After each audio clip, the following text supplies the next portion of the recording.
Nabi Saleh up over where Surah 30 road, okay, 6 kilometers from here, on the way, yeah, on the way.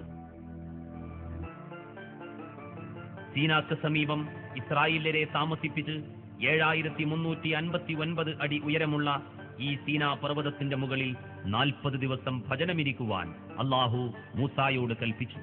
അധ്യായം 7 അഅറാഫ് സൂക്തം 142. وواعدنا موسى 30 ليلة وأتممناها ب10 فتم ميقات ربه 40 ليلة وقال موسى لأخيه هارون اخلفني في قومي وأصلح ولا تتبع سبيل المفسدين. മൂസാക്ക് നാം 30 രാത്രി നിശ്ചയിച്ചു കൊടുക്കുകയും 10 കൂടി ചേർത്ത് അത് പൂർത്തിയാക്കുകയും ചെയ്തു. അങ്ങനെ അദ്ദേഹത്തിന്റെ രക്ഷിതാവ് നിശ്ചയിച്ച 40 രാത്രിയുടെ സമയപരിധി പൂർത്തിയാക്കി. മൂസ തന്റെ സഹോദരനായ ഹാറൂൻ നബിയോട് പറഞ്ഞു, എന്റെ ജനതയുടെ കാര്യത്തിൽ നീ എന്റെ പ്രാതിനിധ്യം വഹിക്കുകയും നല്ലത് പ്രവർത്തിക്കുകയും കുഴപ്പക്കാരുടെ മാർഗം പിന്തുടരാതിരിക്കുകയും ചെയ്യുക. ഹോറേബ് എന്ന് ബൈബിളിൽ പറയുന്ന ഈ പർവ്വതമുകളിൽ മൂസാ നബി വചനമിരിക്കുമ്പോഴാണ് അള്ളാഹുവിനെ കാണണമെന്ന് അദ്ദേഹം ആവശ്യപ്പെട്ടത്. അപ്പോൾ അള്ളാഹു പറഞ്ഞു, അധ്യായം 7 അഅറാഫ് സൂക്തം 143,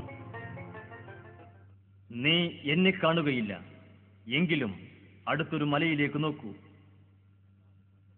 ആ പർവ്വതത്തിലേക്ക് അള്ളാഹു പ്രത്യക്ഷപ്പെട്ടപ്പോഴേക്കും അത് പൊടിഞ്ഞു തകർന്നു. മൂസാ നബി ബോധം കെട്ട് വീണു. പിന്നീട് ബോധം തെളിഞ്ഞു. അള്ളാഹുവിന്റെ സാന്നിധ്യം താങ്ങാനാവാതെ തകർന്ന പർവ്വതം സീനാ പർവ്വതത്തിന് സമീപം ഈ താഴ്വരയിൽ എവിടെയോ ആയിരുന്നു. ഇസ്രായേല്യർ ഉൾപ്പെടുന്ന അന്നത്തെ ജനങ്ങളെ നിർമാർഗത്തിലേക്ക് നയിക്കാൻ ദൈവം തൗറാത്ത് ആകാശലോകത്തിൽ നിന്ന് മൂസാ നബിക്ക് ഇറക്കിക്കൊടുത്തത് സീനാ മലയിൽ വെച്ചാണ്. മോസസിന് 10 കമൻമെന്റ് അഥവാ 10 കൽപ്പനകൾ കിട്ടിയത് ഇവിടെ വെച്ചാണെന്ന് ക്രിസ്ത്യാനികളും ജൂതന്മാരും വിശ്വസിക്കുന്നു. അതിലേറ്റവും പ്രധാനപ്പെട്ട കൽപ്പന ഇങ്ങനെ വായിക്കാം. ബൈബിൾ പഴയ നിയമം പുറപ്പാട് 20 2 മുതൽ 5 വരെ വചനങ്ങൾ. നിന്റെ ദൈവമായ കർത്താവ് ഞാനാകുന്നു. ഈജിപ്ത് ദേശത്തിലെ അടിമഭവനത്തിൽ നിന്ന് നിന്നെ മോചിപ്പിച്ചു കൊണ്ടുവന്നവൻ ഞാനല്ലാതെ മറ്റു ദേവന്മാർ എനക്കായി ഉണ്ടാകരുത്. മുകളിൽ സ്വർഗത്തിലുള്ളതോ താഴെ ഭൂമിയിലുള്ളതോ ഭൂമിക്കടിയിൽ വെള്ളത്തിലുള്ളതോ ആയ യാതൊന്നിന്റെയും ബിംബം ഉണ്ടാക്കരുത്. നീ അവയ്ക്ക് മുമ്പിൽ തല കുനിക്കുകയോ അവയെ സേവിക്കുകയോ അരുത്.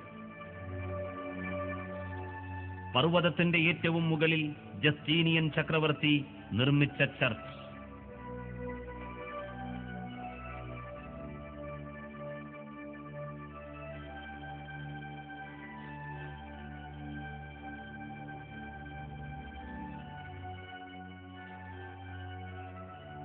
ഉസ്മാനിയ ഭരണകാലത്ത് നിർമ്മിച്ച കൊച്ചു മുസ്ലിം പള്ളി.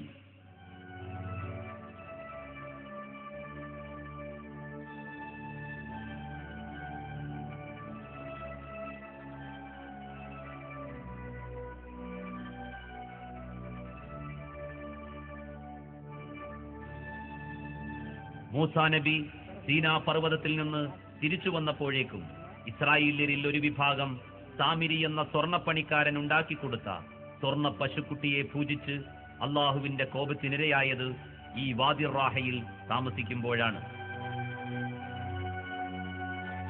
ഇക്കാര്യമാണ് സൂയസ് കനാൽ യൂണിവേഴ്സിറ്റി റിസർച്ച് സെന്ററിലെ ഗവേഷകൻ കമാൽ ഔദ വിവരിക്കുന്നത്.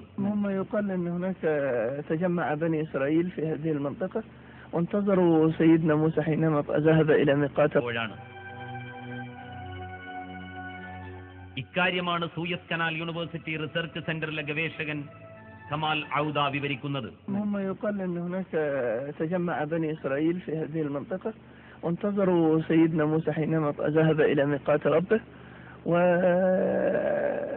والعجل الذي عبده بني إسرائيل مطبوع على الصخر بمواجهة وادي الراحة مطبوع على الجبل في مواجهة وادي. ഈ പ്രദേശം ഇപ്പോൾ സെന്റ് കാതറിൻ വില്ലേജിൽ ഉൾപ്പെട്ടിരിക്കുന്നു. ഈജിപ്ഷ്യൻ തലസ്ഥാനമായ കൈറോയിൽ നിന്ന് 510 കിലോമീറ്റർ ദൂരെയാണ് ഇത് സ്ഥിതി ചെയ്യുന്നത്.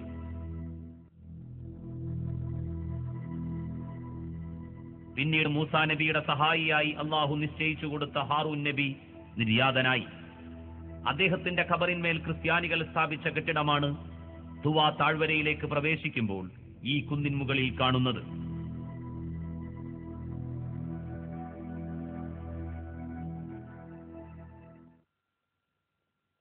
ഹാറൂൻ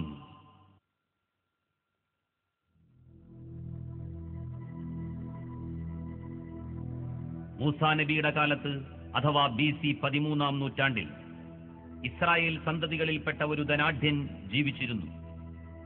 ഖൈറോയിൽ നിന്ന് 150 കിലോമീറ്റർ ദൂരെ ഹസർ ഖാറൂൻ എന്ന സ്ഥലത്താണ് അദ്ദേഹത്തിന്റെ ദേവാലയം സ്ഥിതി ചെയ്യുന്നത്.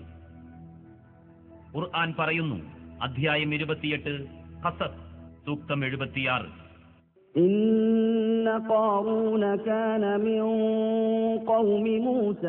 തീർച്ചയായും ഹാറൂൻ മൂസായുടെ ജനതയിൽപ്പെട്ടവനായിരുന്നു. എന്നിട്ടും അവൻ അവരോട് അതിക്രമം കാണിച്ചു. ശക്തരായ ഒരു സംഘത്തിന് പോലും വഹിക്കാൻ കഴിയാത്ത ഭാരമായിരിക്കത്തക്കവണ്ണം നിക്ഷേപങ്ങൾ നാം അവന് നൽകുകയും ചെയ്തു. അവന്റെ ജനങ്ങൾ അവനോട് പറഞ്ഞു, നീ അത്യധികം ആഹ്ലാദിക്കരുത്. അമിതമായി ആഹ്ലാദിക്കുന്നവരെ ദൈവം ഇഷ്ടപ്പെടുകയില്ല.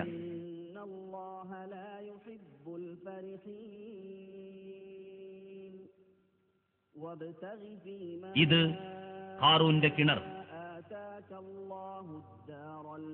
ബുഹൈറത്ത് ഖാറൂൻ അഥവാ ഖാറൂൻ തടാകം എന്ന പേരിൽ ഇപ്പോഴും അറിയപ്പെടുന്ന ഈ തടാകത്തിലെ മത്സ്യബന്ധനവും ചുറ്റുമുള്ള കൃഷിയും അവനെ കോടീശ്വരനും അഹങ്കാരിയുമാക്കി. തന്റെ സമ്പൽ സമൃദ്ധി സ്വന്തം അറിവ് കൊണ്ട് നേടിയതാണെന്നും ദൈവത്തോട് തനിക്ക് കടപ്പാടില്ലെന്നും ധിക്കാരപൂർവം അവൻ പ്രഖ്യാപിച്ചു.